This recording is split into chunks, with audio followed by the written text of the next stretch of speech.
Here's a headline you don't see every day. Footage shot in Manitoba shows a Bigfoot, or Sasquatch, on the shore of the Nelson River. That's 500 kilometers north of Winnipeg.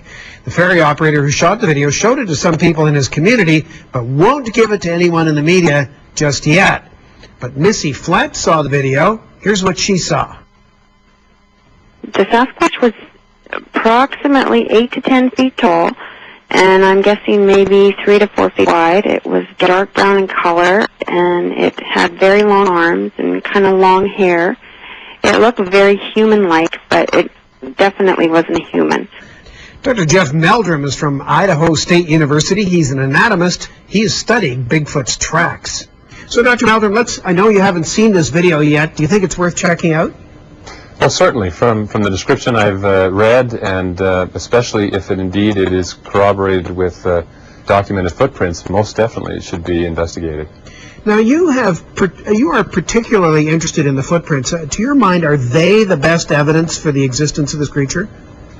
Well, I think they really are, because as trace evidence of the physical being itself, we can evaluate them in a fairly objective way and determine the likelihood of whether these footprints were left by a living animal or some sort of artifice. Given, I guess, the certainty that some of them are hoax, could you walk us through what you've seen in the footprints that convinces you the animal might be out there? Right. Within the sample that I've dealt with, there's a large proportion of footprints that exhibit a consistent suite of characteristics. Here's an example of one typical Bigfoot track that very well illustrates two important characteristics: the flat nature of the footprint and its tremendous breadth for its length. In addition to that, however, some footprints, such as this one, exhibit a marked pressure ridge that indicates midfoot flexibility of the foot in a nature that is unlike the human foot, which has a very stiff longitudinal arch. So do you think then that this creature would actually have a different configuration of foot bones? Well, no, the individual foot bones would all be there. The difference would essentially be in the way in which those bones interact. The human foot is modified from a generalized primate foot, as you can see here in this human foot skeleton model. The distinguishing characteristic of the human foot is the longitudinal arch that provides a rather rigid platform. Right. And other primates, however, have a very flat foot that's rather flexible, allowing it to bend across the where our instep would lie, at what's called the transverse tarsal joint. That allows the foot to act both as a prehensile organ and a propulsive organ. Now, when you say prehensile, do you think that a creature that leaves footprints like that could actually use its feet like hands? Well, not to the extent that we use our hands with an opposable grip to grasp objects and so forth, but to the extent that we can wrap our fingers around a pole, say, to hoist ourselves up in a pull-up. This foot has toes that are proportionately much longer than the human foot exhibits. In fact, a typical 14 or 15-inch Sasquatch track will have toes that are virtually as long as my fingers, which means that it's capable of grasping an object nearly as well as I could in the absence of my thumb with my remaining fingers.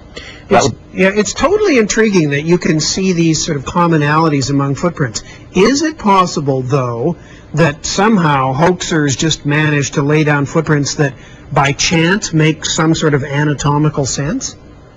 Well, if it was just sort of a random occurrence, I think you might resort to that explanation. But when I encounter a persistence that spans 4 decades and geography spanning across the continent, that's pretty compelling that these footprints originate from a unrecognized species rather than represent spurious, unrelated hoaxes. Now, Dr. Meldrum, most sightings or most evidence for Sasquatch or Bigfoot happens in the western states and British Columbia and Canada. Does the foot that you've looked at so closely fit that kind of environment? It certainly does, and that's another elegant aspect. How is it that a hoaxer would just stumble upon that configuration that would seem most appropriate to the habitat in which these animals live in. This combination of rather prehensile toes and an elongated heel for increased leverage of a flexible foot is very adapted to the steep, broken terrain in which these animals find themselves. Much more efficient than a human foot would be. Nonetheless, Dr. Meldrum, there's been no body, no living or dead Sasquatch, and I'm sure that holds a lot of people back from believing in them, and they've been, there's been a search on for them for many decades. How long do you think people will still continue to believe if there's no actual body? Well, as a scientist, the issue of whether one believes or not is really a non-issue. It's not a matter of belief, which is an expression of conviction in the absence of evidence. It's rather, does the evidence warrant continued investigation? And even in the absence of definitive proof in the form of a type specimen, of a physical body, I'm quite convinced that this evidence warrants serious pursuit of this investigation. Thanks, Dr. Meldrum.